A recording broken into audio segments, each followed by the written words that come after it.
time for the final word in sports all across the state. You're listening to Sports Talk with your hosts, Phil Kornbluth, Will Pelagic, and the Professor Tom Hayes. You've been waiting all day, so join the show now by calling 800-956-7266.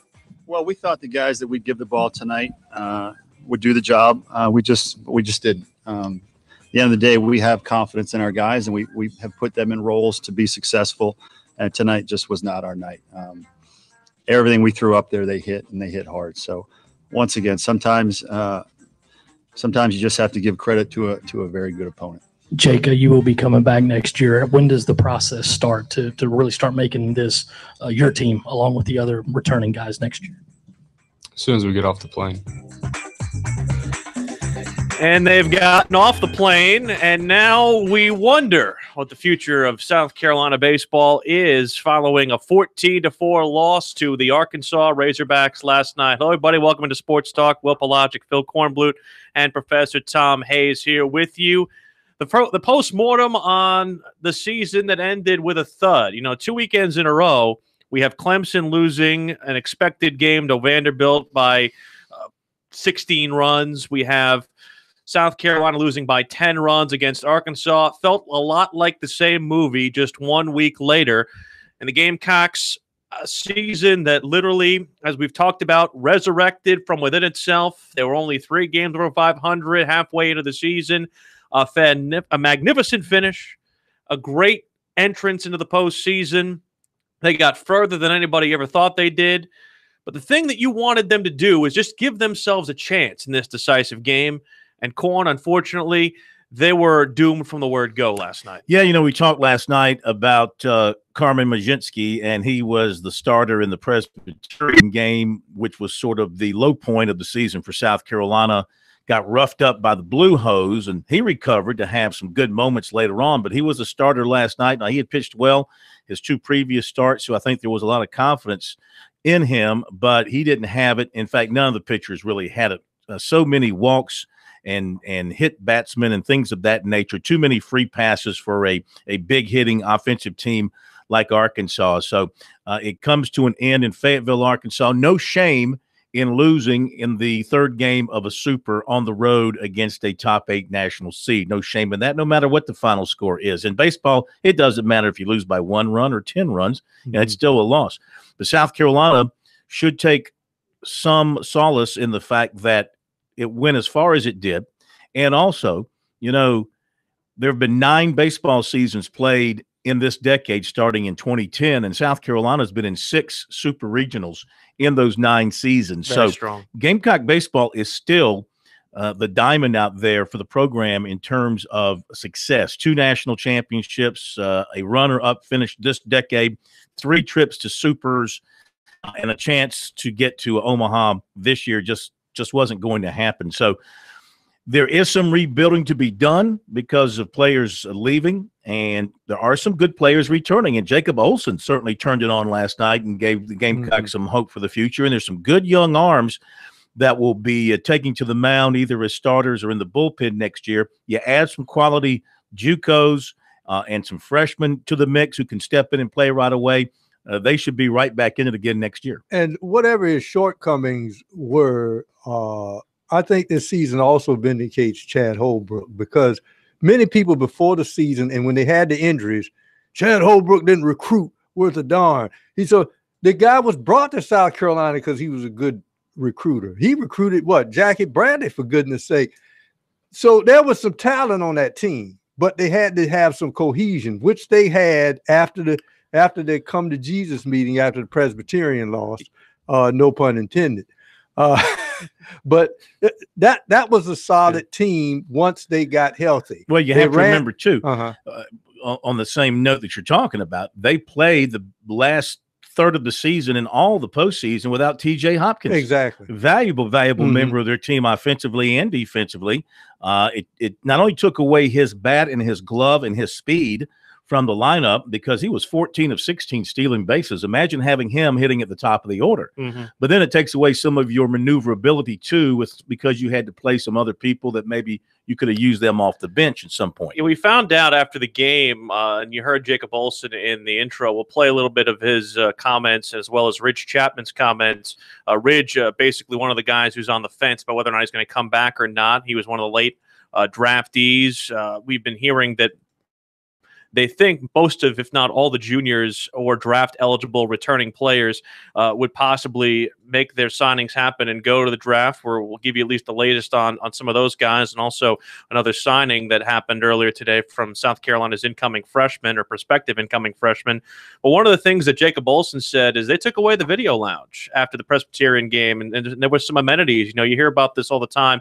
Sometimes in basketball where they'll take away the ability to, wear team gear, out or something like that, or take away some sort of what might be construed as a menial privilege, but something that obviously affects you and affects your mindset going forward. And the Gamecocks responded. I think that's the biggest part you have to think about, is the fact that they responded over the final 5 weeks of the regular season, responded by winning in the regional, getting to the decisive game of a super regional. There's going to be a lot that has to be replaced. I mean, you're replacing the entire infield, 2/3 of your weekend rotation, and half your outfield. And I think that part of this, too, also, you're going to have some guys who we saw last night grow up a lot. You're going to have to see Carmen Majinski grow up a lot. You're going to have to see John Gilreath grow up a lot. Chris Cullen needs to show up after a year that basically was a lost one for him. There's going to have to be some accountability given to a lot of these guys, and even guys like Danny Blair, who saw glimpses of hope near the end of the season. They're going to need to take on a larger role next year as well. Absolutely. Absolutely. Mark Kingston, now it's his club, because almost everybody on the team next year, with an exception here or there, will be somebody that he brought in to the program. So it'll be his people, and not that the guys that he inherited did not become his people. They certainly did. This team really developed, based on their comments and their reactions throughout the season, really developed a tight chemistry, very strong chemistry in the locker room, and they rallied around their new coach, and they seem to really like him. I think they like him, and I think any player would like him because he's so, at least publicly, he's so even keel. He doesn't seem to lose his temper very much. He's very much into the modern era of managing a baseball team with all the statistical trends and things of that nature. I think that's appealing to today's baseball player. I think today's player knows that when you got a guy who's really outwardly on an even keel, when he starts to raise H, you've done something wrong. So, and that's all they want. Because if you have a guy that flies off the handle at every little thing, you can't really understand what he actually wants. But it seems with Mark Kingston, as he said kind of politely after the Presbyterian team, was no more, no more. And that's all they needed to hear. We'll take some of your phone calls throughout the afternoon and evening, 800-956-7266. You want to talk about the pride for the Gamecocks. You want to talk about what they have coming back. You want to talk about this season as a whole and whether or not you've bought in to the Mark Kingston philosophy. On the surface, 37-26. You have to go a little bit further than that. You have to dive deeper into what that record means and what it meant down the stretch. Maybe more of those midweek games go the other way. The record looks more cosmetic. And also some of those early season losses, a lot of the tight losses that could possibly go the other way if this team was playing more representative to what it was during the last 5 weeks of the season. And the other part of this too, Corn, is that it's not like this conference is getting any worse. I mean, you have 3 teams from the SEC are going to Omaha. Auburn and that game last night. That made me sick. That was just Auburn and Florida. But you know what? You got. I hate to pile on the poor outfielder. You got to give him an error on that. They did not give him an error unless they changed it. You got to give him an error. The ball hit him right in the mitts, him right in the pit of the glove, bounced out and went over the fence. That should have been a four base error, should it not? Instead of a home run. Whenever I've seen it at the major league level, it's almost like the scorer, even at the tough major league level, does not want to penalize the batter. So instead of giving the error, they give them the home run. I don't know why they do that, but I have never seen a ball hit the glove and go over the fence that they call an error. Well, I mean, if the ball is up on the fence and it's going to carry out on its own, yes. In this particular case, I don't think it would have gotten out. We'll take a look at who else is playing in Omaha and who might be playing for the Gamecocks this upcoming season here on Sports Talk.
This is the place to talk Tigers, Gamecocks, and more.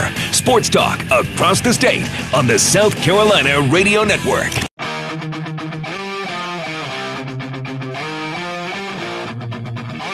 Hope you got out and voted today as well. It is, of course, an election day here in the state of South Carolina. Primary day. You know, it's an election day. It's an exercise of your rights as an American. It's also today that Phil Steele's college football preview book hit the newsstands. Yes. I'm getting that sent to me as we speak. I like that book. It's my favorite. It's hard to read. You used to steal mine. Small writing. You used to steal mine. last year. You did. You used to steal mine all the time. Just to, hey, can I look at that? Can I look at that? You always used to want to look at it. I suffer from abbreviation fatigue. Really? When I look at steals. You gotta just know. You gotta know the lingo. That's it. That's all you gotta do. Yeah, but you know one I don't like about it is it gives you a lot of good stuff to use looking ahead and previewing the teams and some handy information. But so much of it deals with how a team did in the last 2-3 years prior. A lot of information about rankings and position rankings, things like from 4 or 5 years ago, and they give you, of course, stuff looking ahead to the coming season. I'd prefer more of that, but the data is still useful in some form or fashion. It's just good to see that the books are now starting to come out. It's bathroom and beach reading for me for the next 4 or 5 months. 800-956-7266. This is the end of the athletic year, gentlemen. We have reached the end. We started back in August, so basically now all we have to look forward to is the 2018 football season, 2019 season for the hoops and the baseball and all the other things that are along with this. We'll get more into what's going on with the Gamecocks. Want to at least look at some of these matchups in the College World Series because we got some juicy ones here, and not to be limited by the fact that the team that South Carolina just lost to with Arkansas and Texas, that is going to be very juicy come Saturday. That is the one of the matchups that takes place. You got Texas and Arkansas, Florida and Texas Tech, Oregon State, Mississippi State, North Carolina, Washington. This tournament is not devoid of teams. No. You got Oregon State, North Carolina. Oregon State, North Carolina. I'm sorry. And Washington, Mississippi State. Correct. Yeah. But the fact is that this tournament is not devoid of teams that are used to being here, at least. No. And I mean, the big story on Saturday is going to be Luke Hemlick. Yes. I mean, they're going to be all over that, at least going into it. The press conferences on Friday, you know, he's going to be asked about his past. And that's going to be the big storyline, I think, for a lot of the media going into that game. And then you move on to the other games, Washington's first ever trip, Mississippi State with an interim coach making it, the renewal of Arkansas and Texas Tech and Florida trying to go back-to-back. The last team to go back-to-back with championships was, of course, South Carolina. So the Gators trying to match that. So there's plenty of intrigue and storylines throughout the teams. Well, the interesting thing is that the Mississippi State's coach still has the title interim in front of his name. As much as he's done already, they're still going to apparently have a national search. I hope it goes full circle back to him. And, of course, Oregon State, if I'm not recall, they swept didn't they beat North Carolina twice to win those 2 titles? They won back-to-back. I think they did. So, and Chad Holbrook was on those was on that staff. Right. I wanted to mention, excuse me, I know Florida's getting a new baseball facility.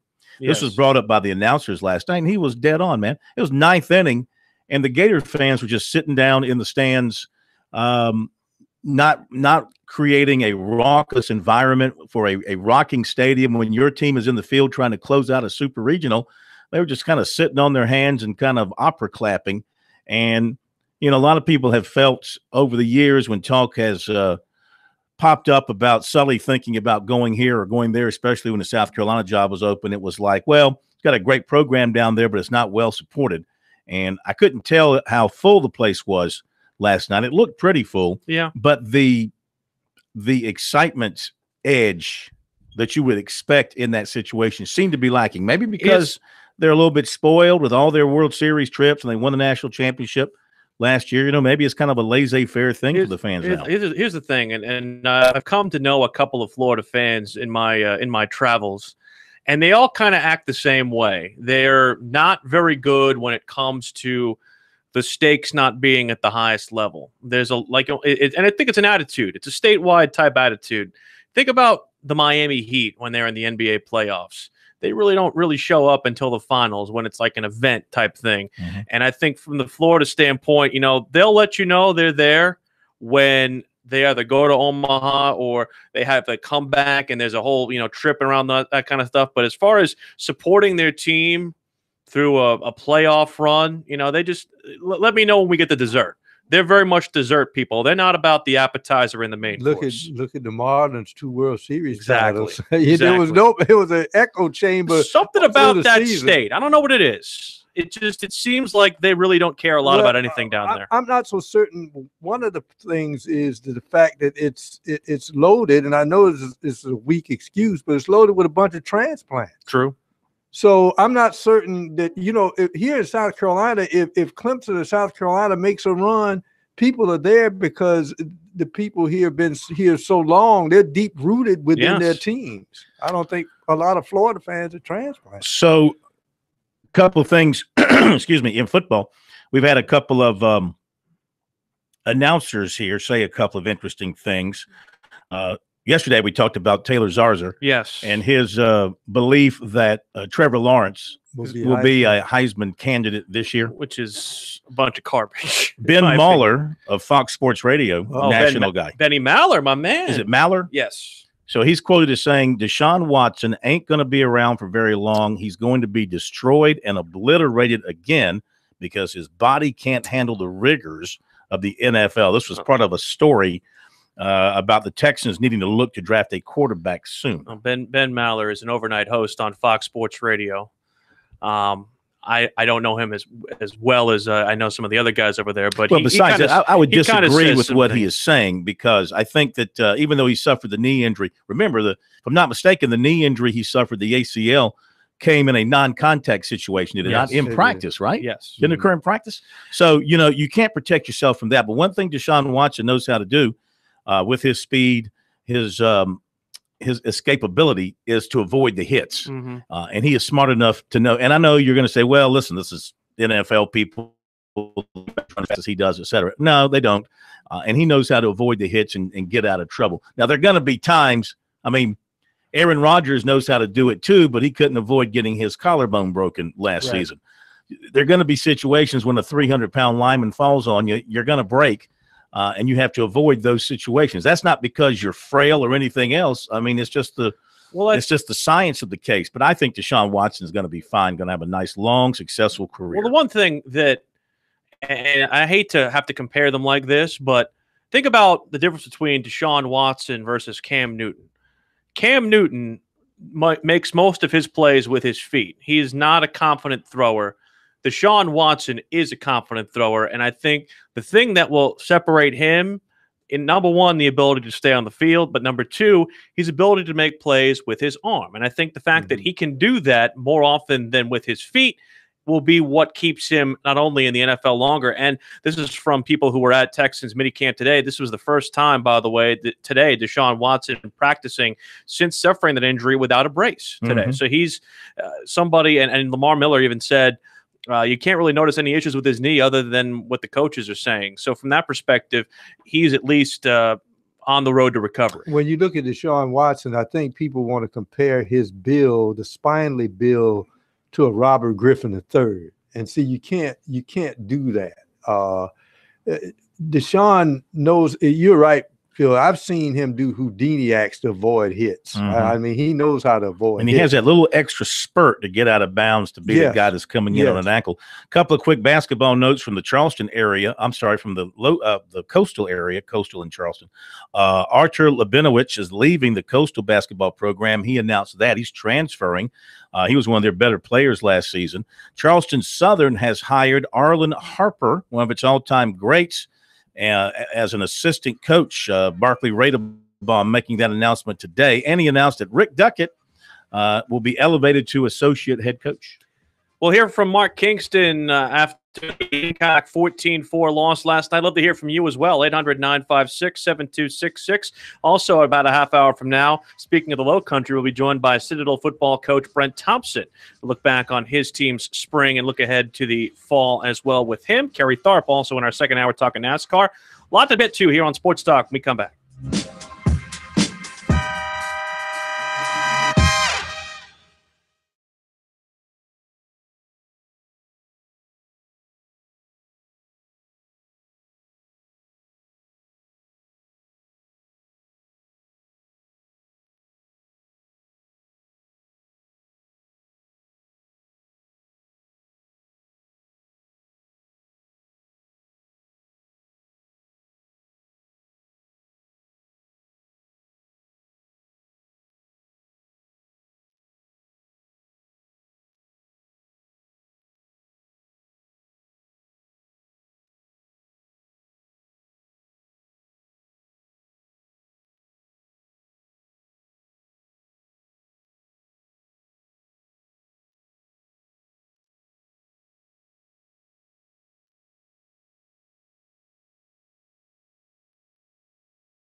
Sports Talk South Carolina Radio Network. We're brought to you by Founders Federal Credit Union. Whether you need a quick getaway or a relaxing stay at a beach resort, a vacation loan from Founders can make it happen. Apply online, foundersfcu.com/vacation. If you're not a Founders member, visit relaxjoinfounders.com to see if you qualify for membership. A couple of recruiting notes before we hit the recruiting report proper. A big announcement tomorrow, Corn. Yeah, South Carolina, fingers crossed, waiting in the wings, hoping to land Savion Jackson out of North Carolina, Clayton, North Carolina. Good-looking defensive end. NC State's been on him strong as well, but he visited USC last weekend, had a really good time, and we'll see what happens with that. That's around 6 o'clock tomorrow. Ryan Helinski, the Gamecock quarterback commitment, worked out in a camp at Southern Cal today, picked up an offer from the Trojans. So the other USC offered the USC commitment. The unofficial, the fake USC. The secondary USC. Fake not SC. the original numero uno USC. Fake SC, we call them. Yeah. Anyway, I don't think there's anything to worry about. He says all the right things. The family's still planning to move to South Carolina. Then again, we forget, dude's got another year of high school football. Yeah. But he is graduating early, and it certainly sounds like everything still points towards him sticking with the Gamecocks. He's going to be here this weekend on a visit. He'll be helping to recruit some guys. But Southern Cal did offer, and they are right there in his backyard. Well, and not only that, but ever since, he's starting to get more attention now, he jumped 95 spots in the 24/7 rankings composite. So he's now the number 71 ranked recruit amongst those who are I want to say this composite. real quick, too, to all you football recruits out there today. Apparently, today was the day that the Rivals people sat around and decided to elevate a few more prospects to 5-star status. Pickens got one, I believe. So for those of you who didn't make it, your careers are over. Yeah. You might as well go pick up ping pong or tennis or maybe lacrosse, because you're not deemed worthy of 5-star status. So you're obviously not a good football player. Another note on Helinski. And I said it, of course, in complete jest. You mentioned the USC commitment with him and how dedicated he is. He will be here, as I'm sure we've talked about over the last couple weeks. He'll be here this weekend to basically roll out the garnet carpet for Chris Steele. I just said that. Yes. You should listen to the show. I do listen to the show. You'll find it enjoyable. I do listen to the show very much so. The red carpet or the garnet carpet? I said the garnet carpet. Yeah, okay. The garnet carpet. Here is a little bit from last night's post-game remarks from Mark Kingston. The Gamecocks, a 14-4 loss to Arkansas. Here's a little bit of what he had to say last night following the defeat. Congratulations to Arkansas. Clearly one of the best teams in America. And they played probably their best baseball tonight, offensively, pitching-wise, defensively. So tip our cap to them. I think we had one heck of a season. Fell 9 innings short of where we wanted to go. We thought the guys that we'd give the ball tonight would do the job. We just didn't. At the end of the day, we have confidence in our guys, and we have put them in roles to be successful. And tonight just was not our night. Everything we threw up there, they hit, and they hit hard. So once again, sometimes you just have to give credit to a very good opponent. Mark, what did you say to your team after the game? I said I was extremely proud of them. A lot of things I said to them that I'd rather not repeat right now. But I told them I loved them. Told them I'm going to miss a lot of them. And I was really proud of everything that they did this year through the ups and downs. I don't want to expand on it too much because there's some things that you keep within that family. But proud proud and love are the two things that, were the big summary of that meeting. Looking ahead to next year, there will be a lot of new faces and a lot of guys who will take over roles. Just how confident are you that you guys can get back to this point despite losing so much experience? Well, we know what the standard is in the SEC and at South Carolina. We know what the standard is. We have a lot to replace. There's no question about it. So that process will begin very, very soon. And it's just a matter of now of finding the new pieces and how they fit into the equation. We'll have a good number of guys coming in. We'll have guys that will continue to improve and get better as players that return. So, this is where we want to get to every year and have this opportunity to get to Omaha. So every year that we put the uniform on, that will be the goal. Coach, you've been around this game for a long time, but as you just said, this group is like a family. What is it about this group that is different than any other team you've been around in your career? Well, they've been through a lot. They went through a coaching change. They went through some early season struggles. They went through a ton of injuries. They went through having their confidence shaken, but they overcame all of that. And to me, that's the measure of a team. That's a measure of an individual. Can you overcome all those things? And we did. We're one of the best 10 teams in America right now. I don't think that can be questioned. Ran into maybe the best team in America tonight, and it was a roadblock for us. But from where we came from at the beginning of the season, after about 30 games, to get to this point, and to see those guys be so devastated, to me, that shows that they are invested, and they gave us everything they had, because they wouldn't be hurting so bad if they hadn't put so much into it. So to me, the investment leads to that kind of disappointment, but that's a good thing. That's Marky Mark. The Gamecocks will lose 5 seniors. 2 of them were drafted, Taylor and Stokes, as well as Roe Bride and Matt Williams. 8 of USC's drafted players with eligibility to return. They're all kind of expected to stay. Ridge Chapman is kind of one of those guys who's on the fence. It might stay at number 17. Demurius is down at 27, though they believe that he might end up still going. Cortez, Hill, Morris, Tolbert, all those other guys who are among those 8 who were eligible to return, looking like they're going to come back, or looking like they're going to sign their deals. Blaze Alexander, Taj Bradley, and Owen, who have signed their deals. Josiah Seitler still mulling his future. Both Brady Allen and Wes Clark drafted but expected to attend USC.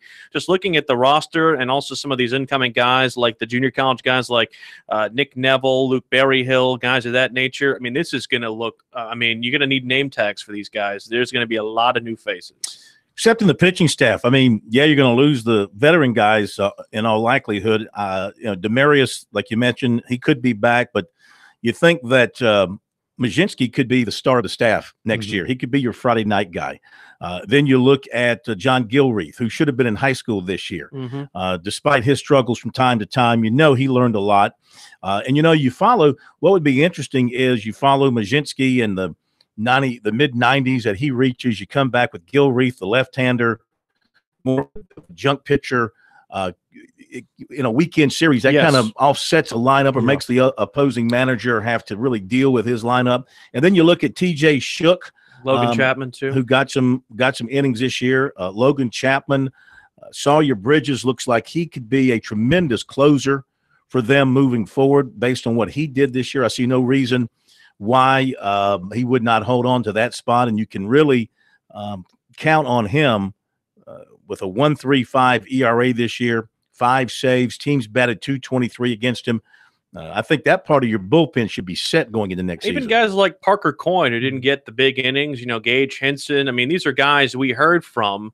But the thing is, they were not called. Hunter Lonis, another one, guys who just were not called on to perform in high leverage situations. And, we've seen this with South Carolina. We saw this with Clemson too. You need to, at different points in the season, you need to get guys high leverage innings, because when you come down to these winner-take-all games in May and June, you need guys who have had battle-tested experience in order to get you over the hump. That's what Arkansas has. That's what all these other teams that are playing in Omaha this week have. And I think probably with the experience, and this is the key to a pitcher getting experience, is dealing with the idiosyncrasies of each umpire's strike zone. I think at some point you saw some of South Carolina's young pitchers especially, wait a minute, that's not a strike? Where am I supposed to put it?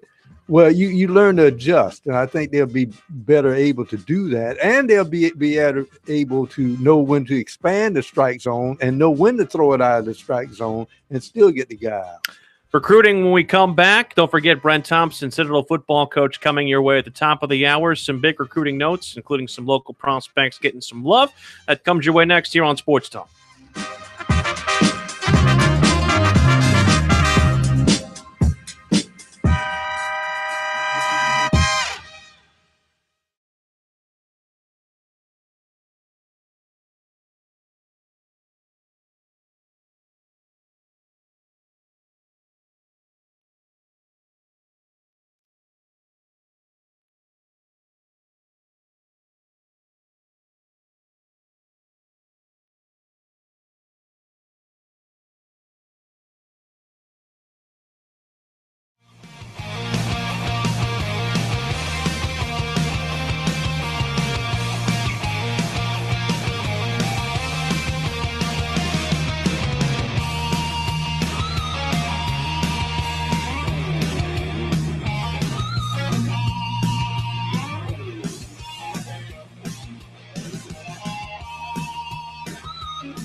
in my life, I know what I like. And I like getting to the point. See? For just $25 a month, I get unlimited talk and text. And their flexible data plan means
Now back to Sports Talk, South Carolina's most listened to sports talk show for more than 30 years. Recruiting in just a moment here on Sports Talk. I wanted to bring this to your attention, Corn. I saw this on Twitter when I wasn't trying to bat down the moans that were all over my Twitter feed yesterday and this morning. This is from Mike Petriello, who writes for, he's written for a bunch of places, ESPN, FanGraphs, and StatCast, and all those kind of things. And he was talking about a larger conversation, people saying things like they want to ban defensive shifts and go back to the way the game was played in the late 20th century. He says, don't ban shifts, don't blame launch angle. Baseball is so very good. Just add in some common sense, simple changes to make life harder on relievers, making for more contact, fewer boring pitching changes, and so much of the problems in baseball, especially at the major league level, go away. And I know you've been very much a proponent of kind of getting rid of some of these specialization things and kind of going back to the way things were before we had this evolution on baseball. Well, one of the big things facing Major League Baseball right now is the lack of action, because the game is basically boiled down to home runs or strikeouts and walks. The ball's just not getting put into play where there's some action with the fielders and plays at first base, or trying to turn a single into a double and trying to throw a guy out. There's just not a lot of that going on right now in baseball. I mean, people have fallen in love, of course, with the home run, and the Yankees are on track to hit a major league record number of home runs to this point in the season. I just use them as an example of the fact that the ball is flying out of the parks once again. But that, and combined with the strikeouts, people are left just sitting on their hands quite a bit. And the experts who follow baseball over an extended period of time are saying, the game is losing that facet, the part of actually athleticism and putting the ball in play and seeing plays being made by your defensive personnel. The big thing to me of the change in baseball is where are the guys who steal 85, 95 bases in the Hall of Fame? No, but what I'm saying, Out of the game. you don't see it anymore, because I've always said that when you have that threat at the top of the lineup, not only can you steal runs, but your guys deeper in the batting order, especially second and third, they see more fastballs, because they're trying to, it's almost like you can actually help the hitter by having a threat in the lineup. That if he takes off, it's almost a double. The answer to that question is the way the new baseball thinking goes. The risk of stealing a base is not worth the reward of getting that stolen base, especially if you have ways of moving runners like singles, walks, and again, the true outcomes that you do not want to get somebody taken off it. Again, I'm not saying this is what I prescribe to, but that is what somebody of the, I hate to put his name on this, but somebody of Mark Kingston's ilk would say. Well, and Corin can remember this when the Braves had their worst the first season. The instantaneous thing you saw was something that changed when they took a moribund outfielder in Otis Nixon, put him at the top of the lineup, and suddenly everybody else started seeing more good pitches because he would take off. Sure. What they should do is they should start playing with Spaldings and no gloves. That'll get them put the ball in play. That's what they should do. Recruiting with Corny. Yes, we got a lot of recruiting for you. Of course, camps going on now at USC and Clemson today and through the week. Will Muschamp has a camp day every day this week through Saturday. Dabo Swinney's last major camp of this summer. Interesting, the different approaches of the two schools. Muschamp has a lot of one-day camps, and Swinney prefers to have just a couple of three-day camps. So Swinney's last three-day camp underway starting today, and another of Muschamp's one-day camps being held today. Anyway, on to recruiting. Southern Cal offered USC quarterback commitment Ryan Helinski after a camp performance today out in L.A. Wide receiver Kevion Mullins of Memphis was at the USC camp today, one of the big performers there for the Gamecocks. Athlete Cameron Wynn of Chattanooga has USC in his top 10 with Maryland, Florida, Virginia Tech, Notre Dame, Mississippi State, Louisville, Ole Miss, and West Virginia. Defensive end Dalmont Gordine of Garrett down in Charleston was at Clemson's camp today. He'll be there through Thursday. Recently camped at Georgia Tech. Offers include Nebraska, UCF, Georgia State, Middle Tennessee, and Coastal Carolina. Offensive lineman J.D. Duplain, 6'4", 295, Strongsville, Ohio, was at Clemson Monday. Offers include Boston College, Indiana, Michigan State, and Arkansas. USC offered 2020 running back Tyrek Murphy of Middle Village, New York, and 2021 running back Dylan Betts-Pauley of Hoover, Alabama. Running back Austin Jones of Oakland, California, cut his list to a top 5 of Oregon, UCLA, Stanford, Utah, and Cal. USC was in his top 10. Saluda linebacker Raekwon Hartley committed to Middle Tennessee State. Lakewood quarterback Malik Richardson was offered by East Carolina. 2020 receiver Jalen Hyatt of Dutch Fork continues to garner a lot of attention. 6'2", 165 with some blazing speed, and he continues to go to camps. He was at Virginia Tech Sunday, landed an offer. He was at Duke earlier this month, landed an offer. Camped at USC last week and opened the eyes of the Gamecocks with his speed. He'll be at Clemson on Wednesday. And so we'll see what happens there, and we'll see if South Carolina eventually comes around with an offer. He'd love to get one from South Carolina, and he hopes to impress the Tigers tomorrow. 49 catches, 937 yards, and 13 touchdowns for him last season. Now, linebacker Spencer Lytle of Bellflower, California, is at Clemson, arrived last night. He'll be there through tomorrow. This is an unofficial visit. He was at Wisconsin last weekend officially. He goes to Notre Dame this weekend officially. Those are three of his top schools. Not going to say the three top, but three of his top schools right now. He also visited Clemson back in April. So we'll see what happens with him moving forward. He hopes to have a decision maybe in late July, but the process could roll into September. Clemson is very much in play with him at this point. Linebacker Greg Williams of Swansea got a major boost in recruiting with an offer from Clemson last week. He performed well at a camp session, and defensive coordinator and linebackers coach Brent Venables offered him his first Power 5 offer, and that pushed the Tigers into a good position with him at this point, but he is still looking around. He was at Virginia Tech Sunday, might return to Clemson this week for another look. He also holds offers from UCF, Western Kentucky, Coastal Carolina, Missouri, East Carolina, and others. And basketball, 6'6" Juwan Gary of Gray Collegiate visited Alabama last weekend, according to the state. Alabama, one of his 5 finalists, with USC, Clemson, NC State, and Virginia Tech. We remind you to check out our recruiting on our website, SportsTalkSC.com. It's there every day, every night. And on Twitter, use the hashtag STRecruiting. Very simple way to go to our information. And also, of course, we retweet quality recruiting information from others. Do you have a corn call on Savion Jackson? Are you prepared? Well, I probably should. Are you prepared to make a corn call? I hate to put you on the spot. Well, no, that's all right. That's all fair. From talking to him on after his official to South Carolina, it felt strongly that it was going to be South Carolina. NC State was able to see him more recently since the South Carolina visit. I don't know how that visit impacted him. I will roll the dice here and say South Carolina. Okay. They seem to have been in really good shape with him throughout the recruiting process. They've made him a priority and recruited him very strongly.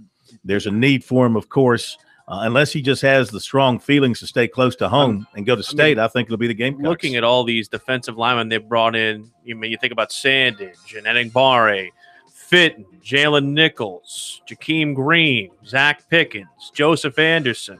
I mean, there's a lot. There's a lot on that defensive line now. I mean, it's starting to look pretty sizable, and he'd just be a big part of that continuing. Well, you just got to get better. That's the thing. And I think they're getting better and better. If you look at this class, the quality of the defensive linemen, they are picking up. Significant improvement. Certainly looks better. If you look in the last 10 years, even just in the Clemson-South Carolina rivalry, the argument can be made the team with the best defensive line was the team that always wins. We'll see how it plays out tomorrow at 6 with Savion. We'll continue to update that for you. We'll come back. Citadel football coach Brent Thompson joins us to kick off the top of the second hour on Sports Talk.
2 of Sports Talk up next with your hosts Phil Kornblut, Will Pelagic, and the Professor Tom Hayes. Don't leave us hanging. Join the show, 800-956-7266. Welcome back, Sports Talk, South Carolina Radio Network on this Tuesday, the 12th day of June, 2018. Thank you so much for joining us here today. Kerry Tharp comes your way at the bottom of the hour. We'll talk a little NASCAR with him. We'll also hear from Rich Chapman and Jacob Olson after last night's South Carolina season-ending loss to Arkansas, and look forward to the 2019 season with them. A couple of other topics of local interest also to bat around for you on this Tuesday. But now, Corn, we'll talk spring football from Citadel's perspective. We have their head coach on the line. Absolutely. Coach Brent Thompson joining us here. We love to talk football, of course, any time of the year. It's going to start to pick up now that we have finished off the year for all the schools in the state for the 2017-18 campaigns. We start rolling into 18-19, and Coach Thompson joins us here on Sports Talk. Good evening, Coach. How are you? I'm good, Phil. How you doing? We are terrific. We thank you for joining us. And, you know, I know you're anxious to get this season underway. Things were looking good for you last year. You had a chance to have another winning season, maybe make the playoffs. You were sitting there at 3-3, then 5-3. You lose those last 3. Clemson game, of course, can be excused, but losses to Western and Furman to close it out. So I know your guys are anxious to get out there in August and get to work and turn this thing back in a positive direction. Yeah, we definitely are. You know, as soon as the 2017 season ended, we got started on 2018. And when we came back from the semester break, I think we started right then and there with our upperclassmen and really just trying to build the culture back to where we were back in 2015 and 2016. We had, you know, high hopes and high expectations for 17, but we started off very well. We started off with a 3-0 record, and we had a couple of missteps in there. A couple of them that come to mind with the Western Carolina game. We had opportunity to win that game. Turnovers, inexperienced, things that we just didn't do the 2 years prior to that kind of hurt us. And then the Mercer game, we had another couple of red zone turnovers there. And that's really what we focused on all spring long, was just trying not to do any damage to ourselves, trying to just keep moving the football and doing what we did in 15 and 16. So in spring practice earlier this year, what things did you focus on that you needed to fix, and areas where you needed to develop some new talent? I mean, you lose your quarterback in Dominique Allen, you lose outstanding running back in Cam Jackson. In particular, were you able to successfully replace those guys? We did, and we've got. And the good thing is we only lost those 2 guys on offense. On defense, we lost about 5 or 6 guys that are pretty consistent and key players for us. We really focused a lot on that side of the ball in recruiting, a little bit of off-season recruiting. We've taken some fifth-year transfers on the defensive side of the ball as well. But we spent most of the time in the spring just focusing on ourselves, the fundamentals, getting back to what we've done to be successful in 15 and 16. The one thing that I realized is we're never going to be a flashy crowd. We want to be just a kind of grinded out, pounded out kind of team, play great defense and pound the ball on offense. And we may have to win games 14-13, 10-7. We may have to win games like that. And I think that's okay with us. And we were able to do that in 15 and 16. And I think that's what we've got to get back to, playing our brand of football. As far as your running game is concerned, obviously when it's going great, the other team on the other sideline doesn't see the football. You're great at ball control. On the other side of the football, are you looking for your defense to maybe cause some turnovers of their own on the other side so you can get the ball more opportunities for your offense, maybe deep in the other team's red zone area? Yeah, that's part of the formula to success at our place, and that is, keeping them off the field is our number one goal, and that's our best defense. But being opportunistic on defense is the bend but don't break and get turnovers. The year that we were, I believe, 16, we had 21 or 22 turnovers. We were plus in the turnover margin, and I think this year we're about right even in the turnover margin. So for us, the secret to success is really lies in just taking care of the football and getting turnovers. Talking with Brent Thompson, Citadel football coach. All right, this has got to be one of the most unusual circumstances in all of college football, I think. You don't see this happen every day, but you had an offensive line last year. All 5 offensive linemen started every game. and all 5 of those offensive linemen return this year. I mean, that's pretty unusual, number one. And number two, how much of a bonus is that for you? Well, considering last year we had to start 3 new offensive linemen, which can be challenging in our offense. This year, the greatest part about this past spring was we were coaching offensive linemen that were actually going to be there and coach in the fall and get better with. So when we focused on everything that we were doing with ourselves, a lot of it had to do with our offensive line. Those are the guys that make us go and make us work. And the one senior that we still have, we'll still have 4 of the 5 the following year. The one senior that we're really counting on next year is our center, Tyler Davis, who's done a phenomenal job for us last year. Mm-hmm. Talking to Brent Thompson, Citadel football coach. How did you make out of the spring health-wise? I know that you had some nagging injuries there at the end that you didn't have in the spring game. How will you be health-wise going into the fall? We'll be at 100% in the fall. And we had a couple of nagging injuries, and we went a little bit earlier this year. We went the day after signing day. We were all finished up by early March. So that gives you time to heal on the back end, but it doesn't give you a whole lot of time to condition and train on the front end. So you're going to have a little bit of those nagging injuries over the course of the spring, a couple of things that bothered you. But for the most part, I think we were down about 6 or 7 guys for the spring game. Nothing that I was overly concerned about. We'll get all those guys back rehab ready to go for the season. I don't think that there's going to be anybody that I'm counting out at this point. Yeah, it's interesting with the early spring practice. This was something we talked about with South Carolina coach Will Muschamp. It gives you almost a full month more than a lot of these other teams do that play their spring games late in April. Was that something done by design or a philosophy thing, or how much of that thing is talked about now amongst coaches about trying to maximize what you get out of these guys, but also maximize the recovery time? Well, there's a lot of things that have helped us out, especially at the FCS level, where we are not staffed as big as some of the FBS levels. So for us, there's a couple of things that worked out well for us. Is we were able to retain our entire staff, so we could have rolled out there the day after signing date and just go ahead and practice what we didn't really need a whole lot of meeting time. That's always a nice benefit there, that we're able to retain the staff. We get great back-end time to retrain our players, focus on some of the things that we weren't able to focus on in the winter time. We did that in the spring, what we call mental toughness drills, what typically been mat drills and those kind of things. A little bit of listening to directions, performing when you're tired. We did a lot of those things in the spring, a little bit closer to our season. The main thing that we thought it helped us out with is we were able to get out and do professional development and go see other people's spring practices, go visit with other staff and see how they do it, and get more opportunity to see that. And then the last thing is going back to the staff side, is recruiting time. We had more spring recruiting prep time this year. We had about 6 weeks to be able to get all of our recruiting done before we went out on the road in the spring and kind of evaluate. We're trying to get an earlier jump than we have in years past due to the early signing dates pushed up a little bit. Our whole timeline has been pushed up. So I think our preparation had to be a little bit more extensive this year than it had been in years past. Coach, got about 1 minute for you. Jordan Black, he emerges from spring as the clear starter at quarterback? Yeah, he started some games for us 2 years ago and played considerably this last year. We were really preparing him for this moment.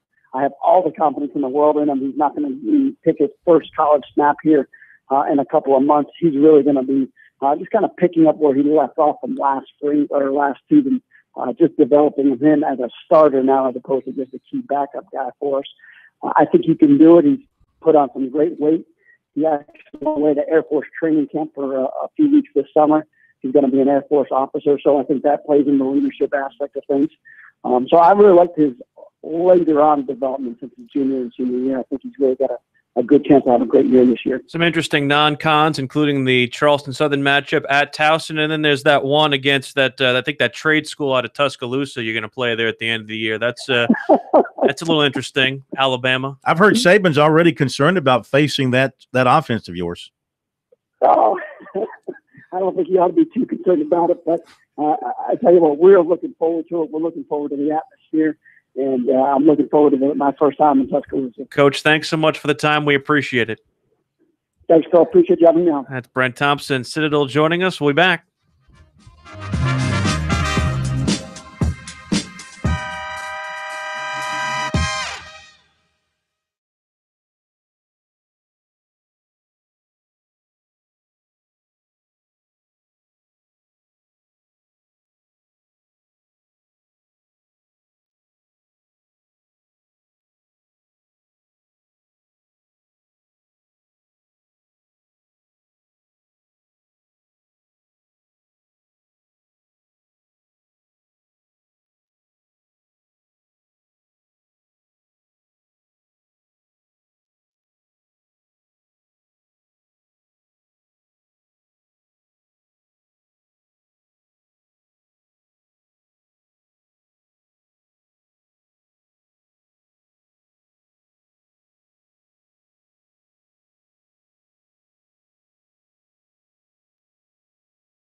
Sports Talk is the sports talk show of Main Street, South Carolina. From the coast to the mountains, we cover it all.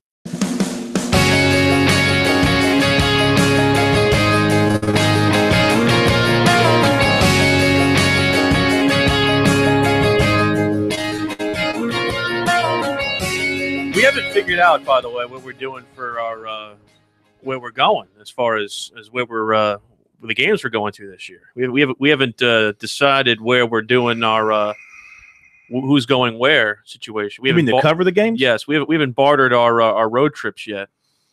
Well, I can take care of that for you real quick if you'd like for me to. Bring out For example, let me just take a look here. Where's the USC schedule? We'll start there.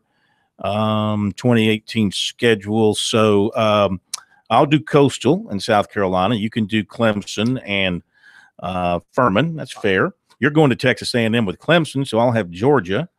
Week 3, USC plays Marshall at home. Clemson has Georgia Southern. Yeah, okay, so that's an even swap. I'll go up there. Of course, I'm going to Nashville. Who's Clemson got September 22nd? Georgia Tech in Atlanta. Oh, I'll go to Atlanta. You can go to Nashville. I love that. I don't have a child in Nashville anymore, but I still have one in Atlanta, so I can. You know how much I love that hot chicken and also the poultry. The hot chicken is great. You can go to Kentucky. Where's Clemson on the 29th? The 29th is Syracuse at home. Oh God. Syracuse. Yeah, you can go to Kentucky. No, I want to go to Syracuse. I want to go to Clemson, Syracuse. I got Missouri at home. Wait, hold up. So you're going to keep me in Nashville and Lexington back-to-back weeks? That's a lot of. Do us a favor and stay in Nashville. That's funny. And then you can stay with J.C. Sherbert, your good friend. My good friend J.C. Sherbert. That's funny. And then we got. You're so bad. You're such See, now you can't cover Missouri in South Carolina because you're such a homer from Missouri. Not? Why so can't we can't let that happen. Why can't I cover Missouri, South Then Carolina? I'll get Texas A&M in Columbia. How about that? All right, I'll tell you what. I'll go to Kentucky. Okay. But then I'll get – who does Clemson play on the 6th? 6th is at Wake Forest. All right, you can go to Winston. I'll do that. No, that's the Missouri weekend. I'm saying I don't think it's right that you cover Missouri because you're too emotionally engaged. I'm not emotionally engaged. I was there when they won last year over Missouri. Yeah, but see, listen to your voice. I can tell every time you talk about Missouri, your voice goes up at least 2 octaves. No. I don't think it's a wise journalistic decision for us to allow you to cover USC Missouri. I can be unbiased. I don't think we can get a fair and balanced report. I will get you an exclusive interview with Jim Sturck. How about that? Yeah. If you make that happen. Okay. All right, so Clemson's got Wake Forest that day? Yes. I like going to Winston-Salem. It's an easy game to cover. You park right near the stadium. You walk right in, no problem. We have the situation with the next 2 weeks, the 13th and the 20th. One of them is on a bye and the other plays. So, okay, 13th, Clemson's off? So, yeah, they are. And so USC is home to Texas A&M. Mm-hmm. And then the 20th, South Carolina is off and NC State is home for Clemson. Clemson's home to NC State. Yes. Yeah. So we'll hit those. And then Tennessee at USC on the 27th. Where's Clemson? At Tallahassee. You like going to Tallahassee? Yeah, I like Florida State. Yeah. You can go to Oxford. That's fine. I'll go to Gainesville. That's 2 trips to Florida, though, in the same couple of weeks. But that's all right. No, you don't. You can't go to Florida because that's your Boston College weekend. Oh, yeah. I'm not missing Boston. That's in November, too. Yes. The C's will be home. Ooh. C's will be in action. So there you go. Yeah. And then the 17th is the bloodletting day. Well, no, it's for Clemson. They don't get a bloodletting day because they play Duke. No. Well, I'll go to that. You can do Chattanooga. That's fine. And then I'll go to Clemson for the USC game. I don't get to go to Clemson for the USC game. I don't think they like you. I don't think anybody. I don't think anybody likes me anymore. The Clemson people think that I'm in it for the tank for South Carolina. The Carolina people think that I'm a Clemson homer, even though I couldn't put Clemson on the map 10 months ago. I wouldn't even know where the hell to put it. That's just the nature of where you sit and where our voices come from. No, our location on the picket fence. Yeah, tweet and see where your location is on Twitter. Except for the fact that it makes sense for our news network to be in the state capitol, 2 blocks from the State House, because the news network is obviously a very important part of our situation here. Why would it make sense to put a network? It was a statewide news network at Clemson. Doesn't make any sense. But that's. I'd be happy if we were actually based out of Myrtle Beach. I could live down there. Do our stuff down there. Make for a long ride everywhere. Move the capital to Myrtle Beach, and you move it back to Charleston. I wouldn't mind living in doing the show at Charleston. A lot of trips to Hall's Chop House, although we'll have Hall's Chop House down the street. Right across the street from us here soon. When are they opening? the weekend of October the 18th. Oh, that's not a couple of weeks. That's months. It's a while. It's a while. Yeah. Well, it's because I think they're renovating that whole area, that whole space, and they built out also one of the other spots next door, so they're gonna turn it into a whole big shadrool. It's gonna be good. You know, it's gonna be good. It's fantastic. Yeah. South Carolina last night, a 14-4 loss to Arkansas. Let's hear a little bit from some of the players. Both Rich Chapman and Jacob Olsen were assumed to the podium, and here's a little bit of what they had to say last night. Jacob, Rich, if you guys could both take this, as Mark said, really a heck of a turnaround to get here. Just how wonderful was that to get to this point? How disappointing is it to not get those last 9? This team fights. I mean, we're one unit, and everything we did this year to turn this thing around, it's something I'll never forget. It hurts as bad as anything can hurt right now in baseball. I mean, that was, a big game. So what we'll do is we'll just keep fighting like we always have. And these seniors and these draft guys, good luck to them, and they carried us. So, guys, even though this isn't the result that you wanted, how proud are you of what the team accomplished this season? We're very proud of just everybody that's put everything into this. It's kind of crazy how everybody just fights for one another and will go out there and just grind for one another and just. Jacob, you will be coming back next year. When does the process start to really start making this your team along with the other returning guys next year? As soon as we get off the plane. What's the biggest thing that you guys think you learned about your team this season? We learned what Gamecock baseball is all about, and fighting for each other, loving each other. That's what it's about, and that's what we're going to keep doing. Rich, could you just expand a little bit more just on the chemistry this team seemed to gain and seemed to get stronger as the year went on? And secondly, have you made any decisions on what you're going to do for next year? Yes, sir. It was really just after the loss of PC. Coach took away our video lounge, and that was just a turning point for us. And we just knew we had to change something, and right away it just clicked, and we just started fighting for one another and loving one another more than we did before. And and I have not made a decision yet, not yet. Thank you. The experiences you guys had, especially at the end here, going to the Super Regionals, what's the most, I guess, your favorite memory that you'll remember about the run that this team made? It's kind of hard to put that into one memory. Everything was so great. Words can't really describe how awesome this year was and playing with my brothers. Jacob, down 5-0 after 1 and 7 after 2. Any doubt in the dugout that you guys couldn't come back and that you could get it done? Not at all. We came back so many times this year, and especially Vanderbilt coming down. I think we were down 8, came back and won that game. So no doubt at all. Just kept fighting to the end. So there's 8 teams remaining, Corn, and we are a poll question that centers around the final 8 that are going to Omaha. Indeed. Go to our website, SportsTalkSC.com. Our poll question of the week just entered last night. Who will win the CWS? It's alphabetically listed right now, and I agree with this. This is my choice, Oregon State. When you have a pitcher like Heimlich who can maneuver, give you two,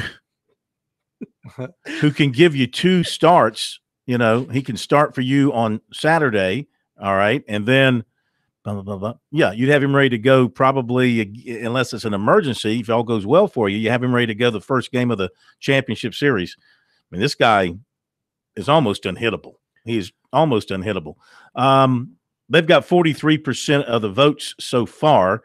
Arkansas's got 30%. And Florida has 10%, and it goes on down from there. Nobody has voted for Texas to win. Nobody's voted for Washington to win. It's going to be fun. Like we talked about earlier, a lot of good individual storylines. The press conference on Friday with all the different schools will have a lot of interesting questions and answers and some good storylines to play out. Hard to pick against Florida. Florida seemed to fall in that little abyss toward the latter part of the season. They got disinterested. And then suddenly now they're turning back up. I think once you hit that little abyss and then pop back up when the postseason starts, I think it was. I think they got the interest back. They need the interest back on it. I think they've found that. NASCAR with Kerry Tharp next.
Welcome back, Sports Talk South Carolina Radio Network. It's time to go racing.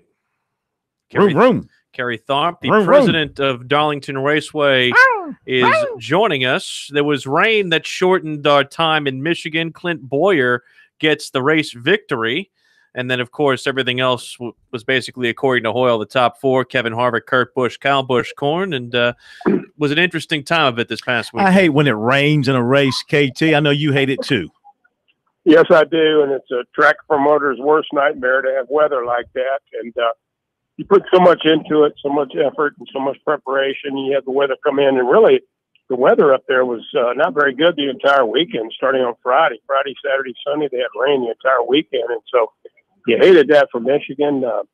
Probably the only person that really benefited from it was Clint Boyer, but his crew chief made a great call there at the end. And they knew that probably rain was well within the vicinity, and they made a great call on pit road. He got the win. So, but yeah, you definitely do not like to have bad weather when it comes to race weekend. And we had some penalties handed out today. Somebody being bad and preparing their car, apparently. Yeah, that's what I heard. Enlighten me on that a little bit, though. Well, let's take a look at it here. We have the post-Michigan penalties.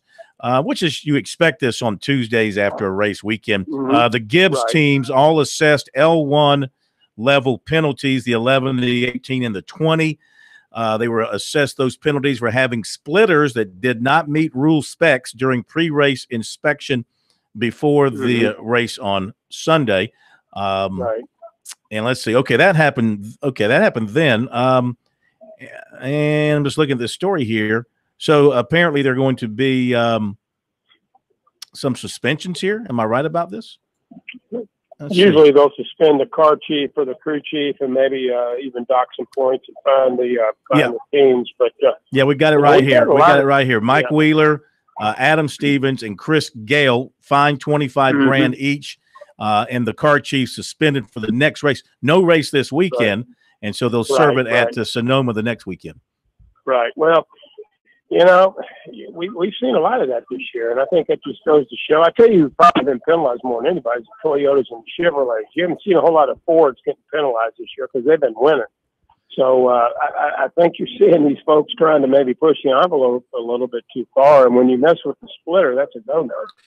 And you're trying to get some aerodynamic advantage, and NASCAR's not going to go for that. So that'll be a little bit of a hit for those guys when they go to Sonoma, and hurt them in a little pocketbook a little bit with the crew chiefs getting fined and also the car chiefs being out. But those teams have a lot of depth; they can fill in for somebody. But it's kind of interesting to see, like I said, that most of the penalties this year have gone out for Chevrolets and Toyota camps. We should call that the Bruce Sutter penalty because you just don't mess with the splitter.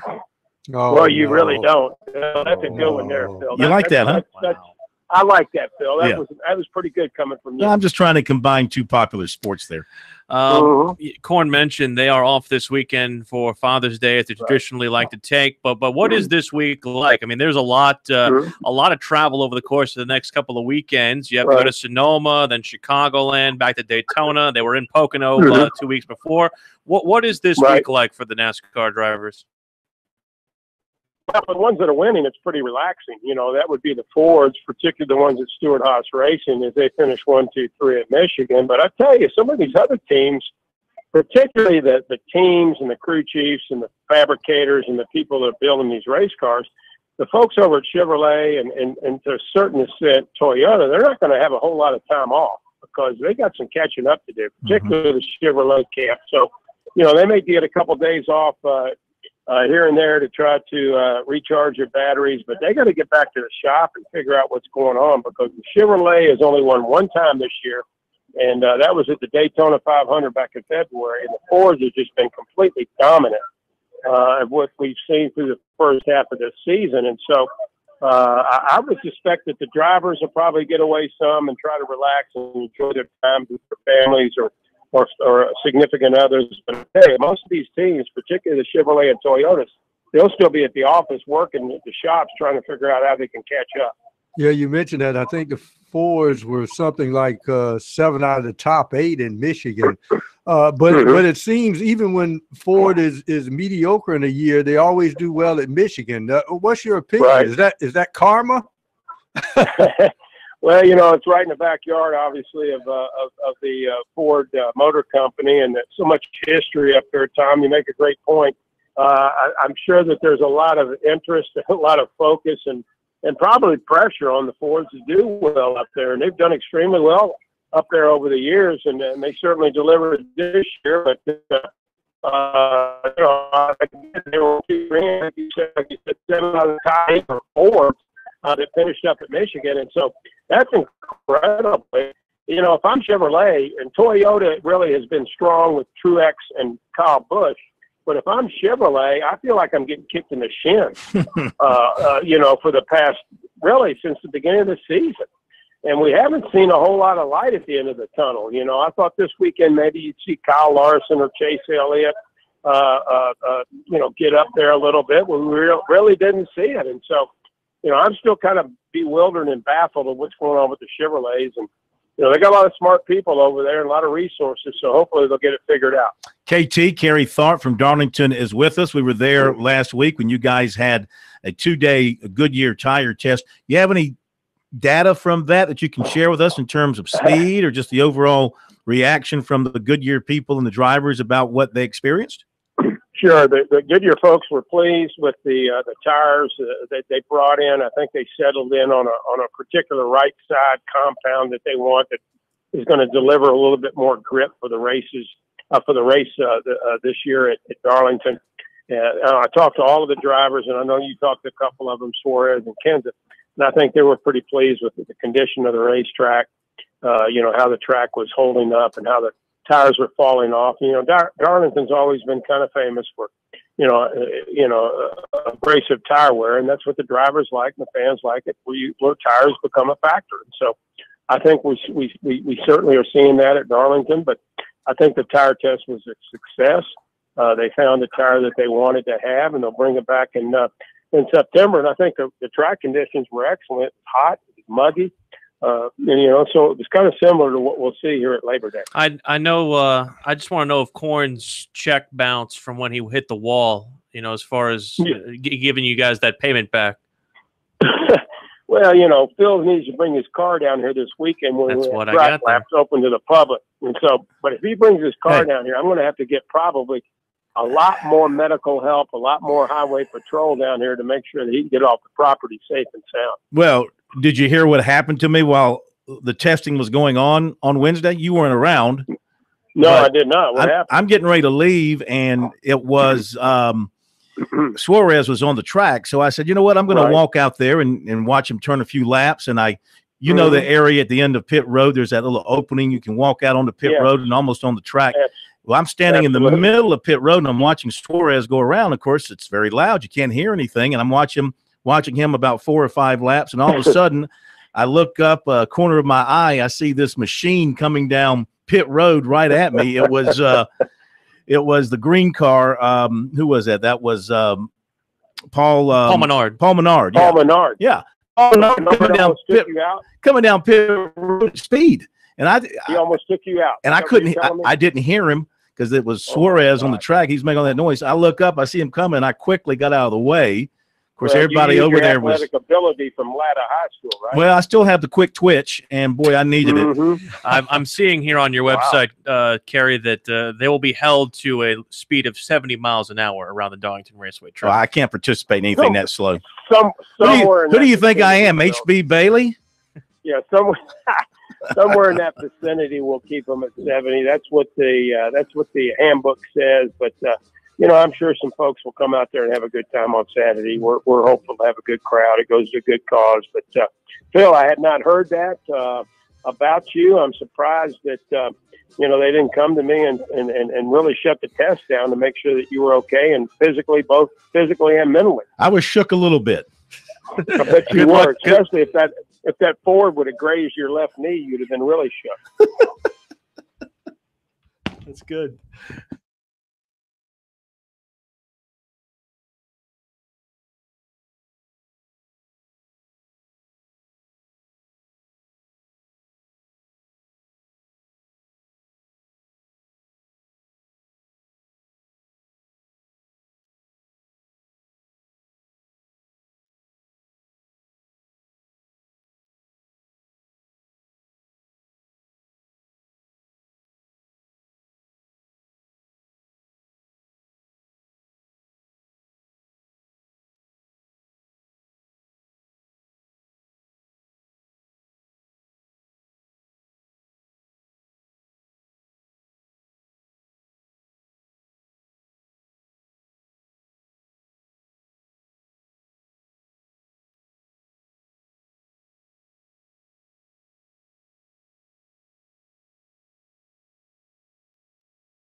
These guys, they never sleep.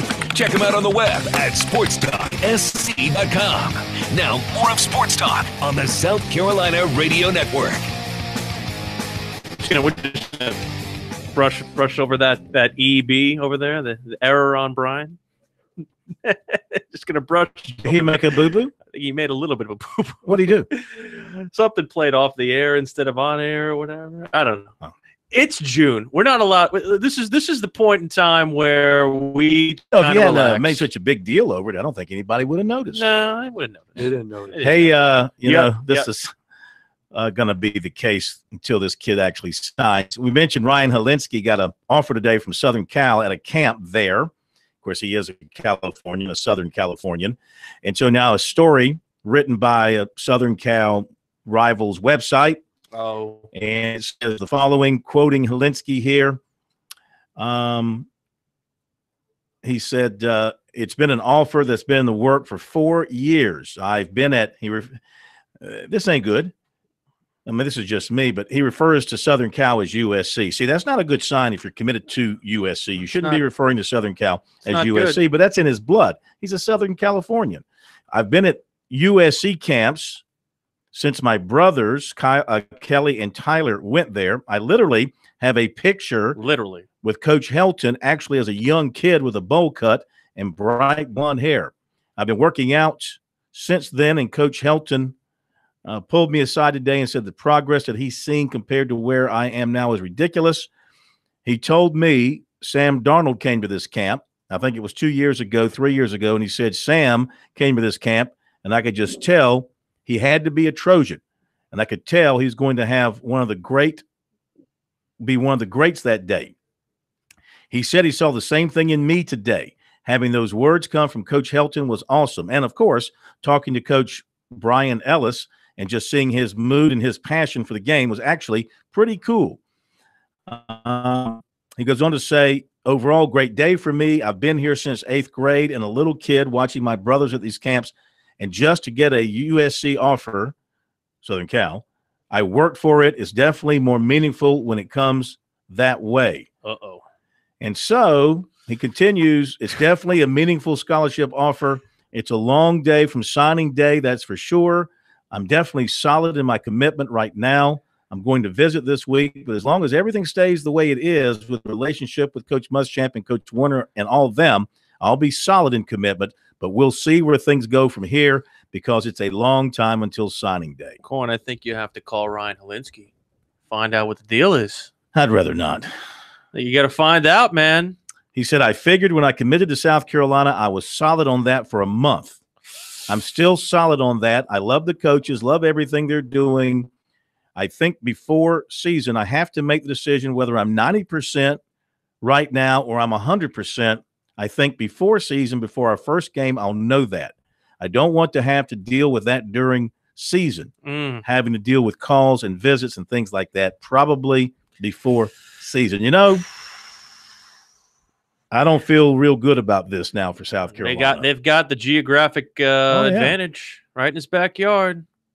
Family doesn't have to move. Tradition. Brother can go to the medical school out there. And, you know, I mean, listen, it's a tough – all these kids from California that USC and Clemson are recruiting and thinking they have a chance to get. I mean, you know, coaches used to always tell me from a recruiting standpoint, look at the schools that the top players, when you're trying to pull them out of state, how many big-time programs do they fly over to get to your program? Plenty. Yeah. So we'll see what happens. I mean, it doesn't have to fly over this one. It's right down the street. There's enough quotes in here from Helinski to, of course, raise all the eyebrows of Gamecock fans and leave you wondering about what's going to happen in this race. Can I tell you what I look at from another standpoint? What's that? The guy, when he gets older and graduates from college, he's going to be a great politician. This guy? Because not only does he want, you know, South Carolina just to say, please now when I come to Columbia, tell me really how much you love me. One more. And also you want to tell Southern California, loved everything y'all guys done for me, but I may not be coming. So in other words, what he's saying is he's showing he's both leveraging. He's leveraging. Hey, one more offer from USC out of camp today. 2020 receiver Zevian Capers, who has a Clemson offer, and others picked up an offer from USC. It just made my stomach turn. All that stuff you said about Ryan Helinski. Well, he has gotten bigger and bigger on the recruiting scene since he committed. The offers have continued to pour in. Shouldn't South Carolina have a little bit of, like we saw him first, finders keepers? I wish it worked that way. I wish it worked that way. I wish when a player committed that coaches would take a hands-off approach, but they don't. And, if Muschamp gets burned because of this, hey, he's no different than any other. He goes and recruits committed players. Dabo goes and commits recruited players. The one thing Dabo has been able to do that, to my knowledge, no other Power 5 head coach has been able to do is to convince players that when you recruit to Clemson, you shut down your recruiting. Don't commit unless you're willing to shut it down. And thus, for the most part, almost, I'm going to say 90%, since he went to that position, when Clemson reached a position of power and he could take that position, I'm going to say roughly 90 to 95% of shut it down, have shut it down for Clemson once they committed. That's the difference between the two programs, is that Dabo has the hand, if you will, and Muschamp has no hand. 800-956-7266. Let's go to Mark in North Augusta. He wants to talk a little golf. What's up? Hey, guys. I want to thank you for taking my call. Phil, let me ask you guys this. Does the man from Columbia take the Open this year, Dustin Johnson, and also the course, as the commentators up there saying, do you think that it's going to play as tough as they say it's going to be? Because over the past few years, these golfers have made a mockery of the U.S. Open. They've just blitzed these courses with crazy low numbers. Do you think 2-3 under wins it? Anything like that? And do you think Dustin's got one in for this year? Thank you. Yeah. I hope you're right. I hope it's brutal. I mean, I love brutal U.S. Opens, and I want to see it that way. I hope the course plays as tough as it's historically played over the years. You've been there before, haven't you?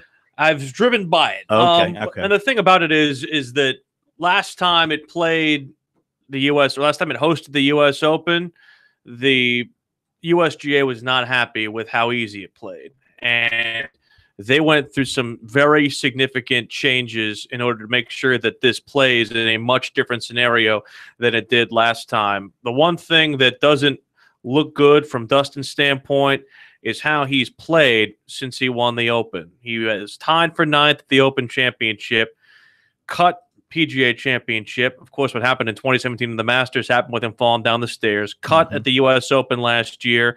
Tied 54th at the Open Championship, 13th at the PGA Championship last year. Yes, he tied for 10th at the Masters, but he hasn't played a lot. That's the only thing that I would say concerns me. But he's also coming off a win, though I will say there's nobody who's ever won the St. Jude or the tournament that precedes the U.S. Open and then won the Open after that. Kind of like the Masters par 3, huh? It's a jinx. You still have to like his game, his length, and all that's going to certainly benefit him. But golf is such a funny deal, except when Tiger was dominating, it was like when you would think a guy's going to do well and win, he would go and struggle and finish back in the pack. So when we sit here and say, can he win? Absolutely. Will he win? Don't know. Just going to have to wait and see how this thing plays out for him.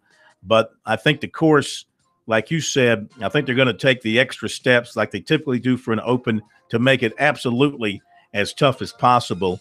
And it's already a tough golf course. It's cool up there, just checking the weather. It's 62 degrees in Shinnecock Hills. That's in New York, Southampton, New York, which is how far out of the city? Long way, about 2 hours outside of the city. Which way? East. Toward the Hamptons? Is it toward the what's called the Hamptons? Yeah. I have a house in the Hamptons, but I haven't been there in a while. Yeah, So no. East. Far east. It's on Long Island. You had a house in Hampton, down the road. The Hamptons. It's called Long Island for a reason. It's 2 hours from New York City, and it's on Long Island? Yes. I didn't realize it was that far. It's a Long Island. And that's 2 hours without traffic now. That's a lot why longer with traffic. I never ventured far from my house in the Hamptons when I lived up there. Stayed out there. We'll talk to you tomorrow.